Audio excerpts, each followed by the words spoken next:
Então nós vamos primeiro entender a definição da vocação e chamado. O que difere uma da outra? O que realmente significa vocação? Porque eu vejo muitas pessoas falarem assim: eu fui vocacionado, eu nasci com esse dom, com essa vocação. Mas o grande problema é que mesmo ele entendendo que foi chamado com aquilo, ele não está exercendo. Ou seja, aonde é que existe a falha entre vocação e chamado?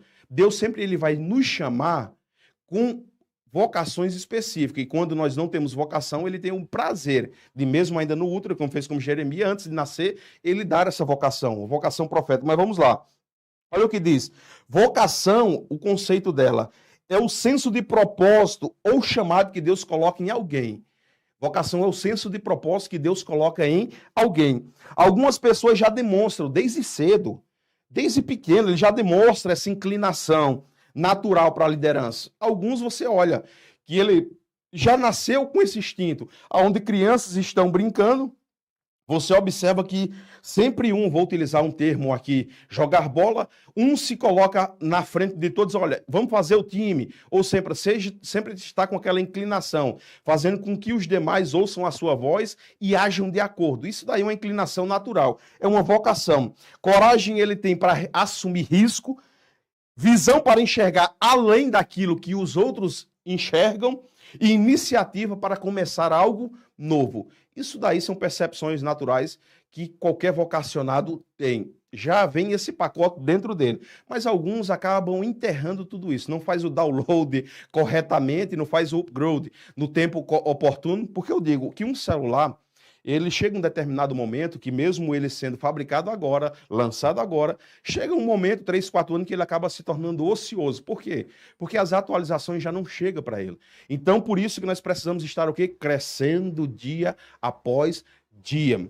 A fé de hoje, a glória de hoje não é suficiente para nos manter no dia de amanhã. Então, nós sempre precisamos estar buscando. Por quê? Porque a batalha de hoje será intensificada amanhã. E o nível de profundidade que eu mergulhei hoje não será suficiente se a batalha ela acrescentou. Então, eu sempre terei que estar dando um passo à frente. Então, vocação está ligado à inclinação natural. Dons e habilidades dados por Deus. Tem pessoas que dizem, não foi Deus que deu. Você pode não acreditar nele. Você pode não concordar com o que eu estou dizendo. Mas a verdade precisa ser dita. Eu acredito, sou convicto nisso. E toda vocação, mesmo pessoas cumprindo com propósitos ou não, é dada por Deus. Quem sabe você possa ter dito, mas eu nasci com inclinação para tal área, mas eu não executei. A grande diferença é que Deus nos dá ferramentas. Agora existe a parcela de responsabilidade nossa que é utilizar dessa ferramenta para cumprimento ou desenvolvimento de algo. Agora, imagine só, se Deus desse a vocação, nos chamasse e ele ficasse fazendo tudo por nós. Aí seria difícil, né? Então Deus, ele dá a vocação, Moisés compreendeu, Deus chama e dá ferramenta. O teu cajado será o quê? Um marco do teu ministério. Por que Deus usa coisas simples? Porque a glória sempre tem que ser dele. Então nós vamos lá sobre um exemplo bíblico que fala sobre que a vocação é aquilo que nasce em nós, como talento, aptidões ou paixões. Vamos lá. Jeremias capítulo 1, versículo 5. Antes que me formasse no ventre, eu te conhecis. Jeremias nasceu com o quê? Com a vocação profética. Ele já foi vocacionado para isso. Mas o fato de você nascer com essa vocação não está dizendo que haverá sucesso. Porque, como eu falei, existe a nossa parcela de responsabilidade. Deus é um Deus que tem prazer em interagir com o ser humano. Por isso que ele não faz tudo sozinho. Senão, ele simplesmente diria, Satanás vai para o inferno, eu não dependo do que meu filho desça para morrer e ir para aquela cruz para a redenção, até porque ele é soberano. Mas existe princípios espirituais que foram determinados por ele mesmo, que ele mesmo não quebra por causa da sua santidade, da sua justiça, porque ele não tem variação de mudança. Ele é santo em todas as esferas, ele é justo em todas as esferas. Então, ele tem prazer nessa interação. Por isso que Jesus veio, cumpriu com o seu propósito, cumpriu com o seu papel, deixou o seu modelo e agora disse, a igreja nasceu, está estabelecida, o Espírito Santo lhes auxiliará naquilo que precisa ser feito. Vos fará lembrar, vos ensinará, será o seu consolador, será... E começa a dar característica. Mas o que Cristo está querendo dizer com isso? A sua parcela de responsabilidade não será subtraída. Você precisa andar de igual modo. Nós precisamos ter esse entendimento. Então, Jeremias, o texto qual foi lido, mostra que há chamados definidos por Deus antes mesmo do nascimento. Quem saiba você que está assistindo ou ouvindo, possa ter um chamado específico, uma vocação, só que nunca desenvolveu. Um grande pastor, há mais de 10 anos atrás, ele diz assim: Charlie, você só desenvolve naquilo que você se envolve. E ontem eu dava aula falando sobre a diferença entre envolvimento e comprometimento. Aí eu vou muito mais além daquilo que ele falou. Nós só nos desenvolvemos quando nos envolvemos comprometido com aquilo que nós estamos envolvidos. Nós estaremos fazendo um podcast daqui a uns dias falando sobre essa diferença. Então, Jeremias nasce com a vocação profética. E o chamado alinhado à sua vocação é que o faz ser um profeta. Muitos até têm vocação, olha só, mas estão distantes de cumprir o seu chamado que esteja alinhado à vocação. Porque não basta somente ter a vocação. O chamado nos coloca num ambiente favorável, ou nos favorecido, para que a gente cumpra com aquilo que Deus colocou sobre a nossa vida. Eu vou dar um exemplo bem simples. Nós vemos nos dias atuais um músico que tem a vocação de pregador, mas está na música. Não estou dizendo que não possa conciliar as duas. Eu estou dizendo que é nítido que ele não foi chamado para a música. Eu vou dar um exemplo para mim. Teve um determinado momento da minha vida que eu fui cantar um hino da harpa, apesar de que muitas pessoas têm por simples, mas eu vejo com grande profundidade. Mas eu vou utilizar o termo simplicidade pelo fato de que as letras serem fáceis, de compreensão, de absorção e de você poder gravar para poder cantar. E eu fui cantar um hino da harpa, não que aquilo me abateu e me fez perder o ânimo de outra oportunidade também poder cantar, mas as minhas filhas que têm vocação, que são cantoras, olhou para mim e disse: pai, eu acho que é melhor o senhor ficar no pastoreio, na pregação, porque a música parece que não é tua vocação. Ou seja, então muitas das vezes nós temos a vocação, a inclinação, a paixão por algo, mas acabamos correndo, porque toda vocação, ela traz consigo um nível de responsabilidade. Toda paixão traz consigo responsabilidades.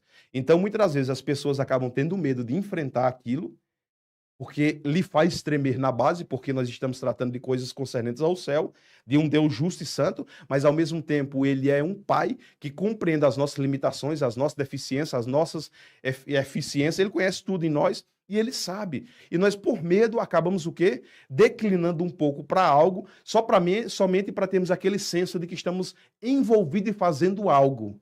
E, às vezes, até nos comprometemos muito mais com aquilo que não é para estarmos fazendo do que com aquilo que deveríamos estar fazendo. Aí eu falo o que Cristo falou em Mateus capítulo 23 para os fariseus: não deixe de fazer isso, também isso. Ou seja, se você tem o prazer de estar envolvido nisso, não despreze para o qual você foi chamado.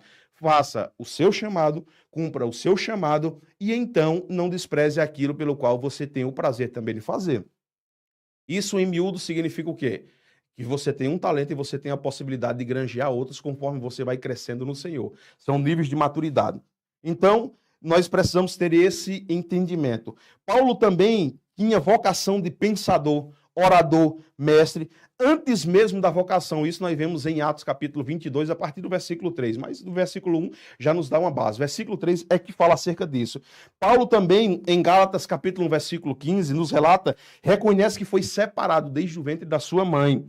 Contudo, o chamado de Deus não isenta ninguém do processo. Então, nós vemos que existe uma grande diferença entre vocação, chamado e processo que é estabelecido entre os dois. A vocação e o chamado, quando são alinhados, harmonizados, olha, é muito mais garantia de sucesso quando nós compreendemos isso. Só que Deus nunca vai nos isentar do processo ser percorrido, porque o processo, ele nos faz crescer.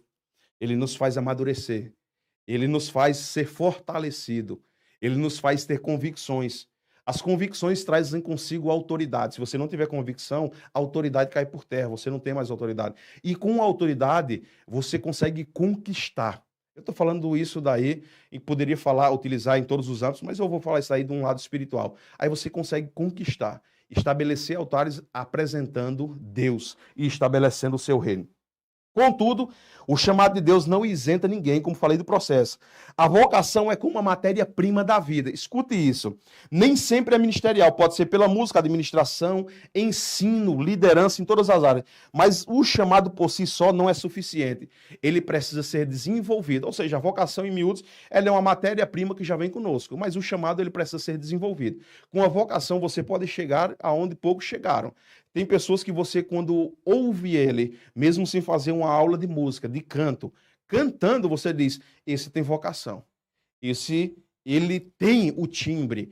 Ele já nasceu com isso. Agora, o chamado precisa também ser desenvolvido. Então, sentido bíblico, tudo isso, chamado é a designação divina específica para uma missão exclusiva, específica, mas com o objetivo, o crescimento do reino de Deus. Ou seja, daquilo que Deus colocou na nossa vida através de liderança. Exemplo bíblico, Mateus capítulo 4, versículo 19. Jesus chama os discípulos e diz, vinde após mim e eu vos farei pescadores de homens. Atos capítulo 9. Paulo recebe o chamado apostólico para levar o meu nome diante dos gentios. Ou seja, todo chamado vem consigo um propósito. É um portfólio, é uma cartilha que Deus nos dá, dizendo, você tem o chamado, esse é o processo, só que no processo ele nem sempre mostra o que acontecerá no processo. Por quê? Porque no meio do processo exige fé da parte de nós. Imagine se Deus tivesse mostrado para José o que aconteceria na casa de Potifar, aonde ele seria levado. Quem sabe esmoreceria no meio do caminho, ou quem sabe não. Mas Deus, ele sempre nos dá a carga ministerial e nos permite exercermos agora a nossa fé, dizendo para ele, independente do que eu vou vivenciar, independente de aonde eu estarei, independente do que estarei fazendo, eu confio em ti. Ou seja, eu tenho fé que o Senhor me sustenta em todas as áreas, que mesmo saindo do meu conforto, as circunstâncias sendo adversas, eu sei que tu estarás comigo. Essa é a diferença, é a aplicação de fé no processo pelo qual Deus te chamou para exercer.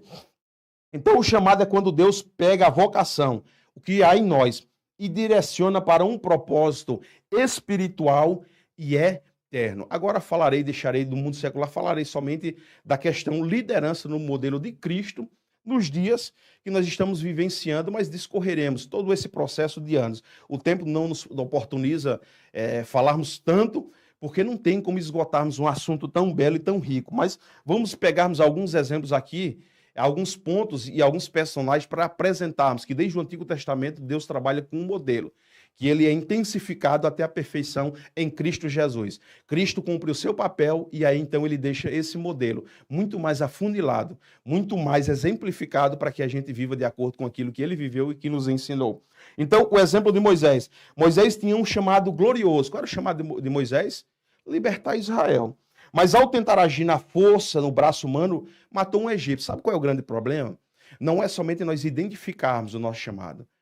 Moisés, ele foi desenvolvido em meio, é muito conhecido, eu não entrarei na história, no meio do Egito, no meio de Faraó, do povo. Então, Moisés, ele entendia, ao ponto que em Atos dos Apóstolos, no relato da sua defesa, Estevão fala acerca de tudo isso daí. Então, dizendo que Moisés era preparado para tudo isso. E ele tinha a percepção, não vou entrar em Flávio José, o que ele fala acerca daquele tempo, mas Moisés, ele tinha a percepção de que o povo poderia entender que através do seu braço, da sua força, daquilo que ele vivenciou, seriam libertos. Só que o grande problema é que Deus não conquista com a força do nosso braço. Porque a glória sempre vai descer dele. Ele coloca a sua força no nosso braço para que as conquistas aconteçam. Então, sempre que fazemos algo, lembre-se dessa palavra, interação. Sem a interação de Deus por conta própria, tem problema. Nos frustramos, existe danos, existe percas. Moisés passou por um processo de 40 anos de aprendizado e agora Deus tem que levar para a sua escola 40 anos no deserto, ensinando que 40 anos no Egito, mesmo sendo preparado em tudo, ainda não é o suficiente sem ele. Então é melhor nós estarmos no deserto com Deus, mesmo que Deus se apresentou somente depois dos 40, mas houve o cuidado de Deus em todos esses anos. Quem sabe Satanás possa ter tentado, de alguma forma, desvencilhar Moisés desse projeto, mas houve um cuidado, porque ele estava com 80 anos quando foi chamado. Ou seja, até os 80 anos Deus o preservou e chamou, lhe dando mais 40 anos para que ele andasse agora cumprindo propósito. Então você vê que a vida de Moisés como líder foi dividida em 3 etapas. Os primeiros 40 anos, quando ele achou que através do seu braço, da sua força, do seu status, conquistaria a liberdade. Tem muita gente achando que por ser líder e estar envolto de grande autoridade, sendo príncipe no meio do Egito, as conquistas virão. E isso é engano. Porque é melhor nós estarmos no deserto aprendendo com Deus para depois, 40 anos, na terceira etapa, no mesmo tempo, nós podermos conquistarmos algo para o Senhor. Mas a glória sempre vai ser de quê? De Deus. Base bíblica para isso. Por isso que Deus, quando Moisés volta, Deus confronta deuses do Egito dizendo, não é Moisés que está indo. É eu que estou agindo através de Moisés. Mas olha só, o que me chama a atenção é que Deus, por essa interação, não deixa Moisés voltar sem nada a ser oferecido. Aquilo que muitas das vezes para nós é simples, Moisés era um cajado. Aquele cajado fez grandes milagres. Então não despreze os pequenos inícios, os inícios da sua vida e aquilo ao qual te lançou no propósito. Mas vamos lá. Então, precisou de 40 anos no deserto para ser preparado. Vocação sem maturidades, eu coloquei, gera tragédias. Vocação com preparo gera legado. Escute isso. Escute isso que eu vou falar bem mais forte. Vocação sem maturidade gera problemas. Gera desgraça. Agora, quando nós pensamos que a vocação com preparo, ele gera legado. E quando eu falo sobre legado, eu estou falando sobre conquistas de hoje que perduram por gerações. Que influenciam gerações a pensarem da mesma forma.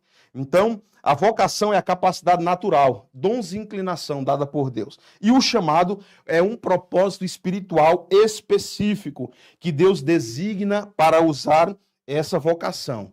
Então, uma pessoa pode ter vocação para ensinar.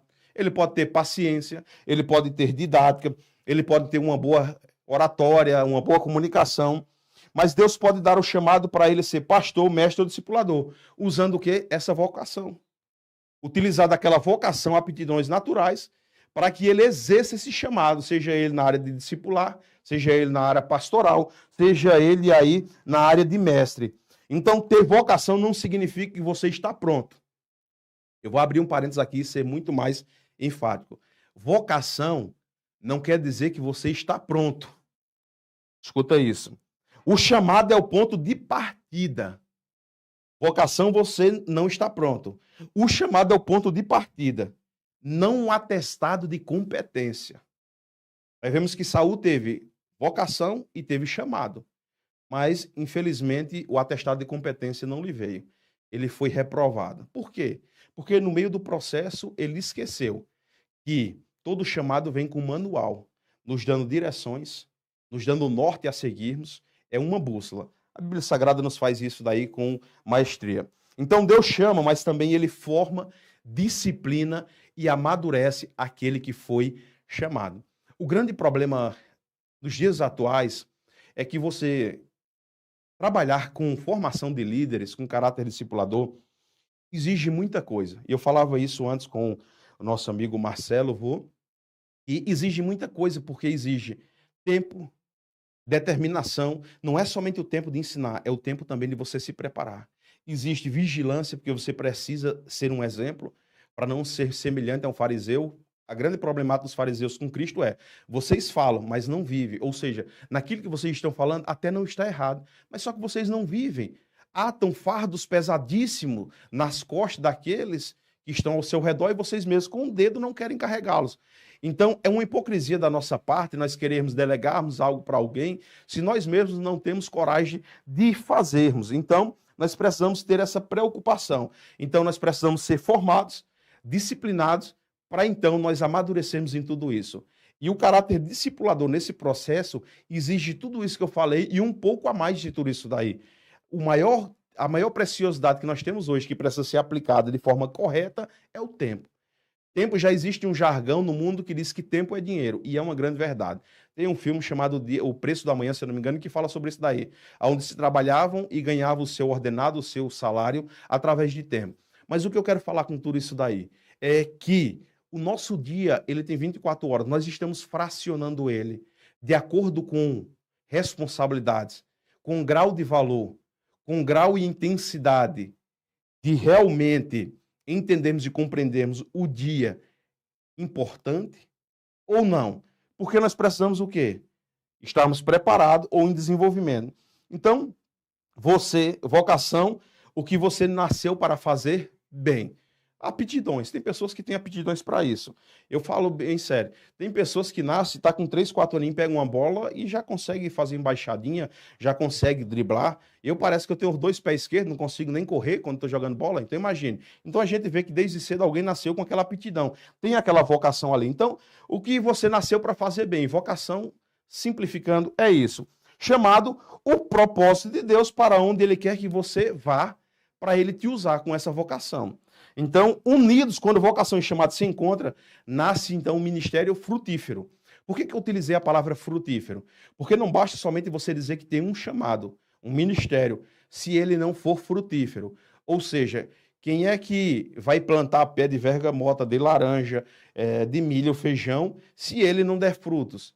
Se ele não florescer, se ele não nascer, para que você desfrute de tudo aquilo ali. Então, é em vão nós temos a vocação, o chamado, se nós não compreendermos tudo isso e não formos frutíferos naquilo que Deus nos chamou para fazer.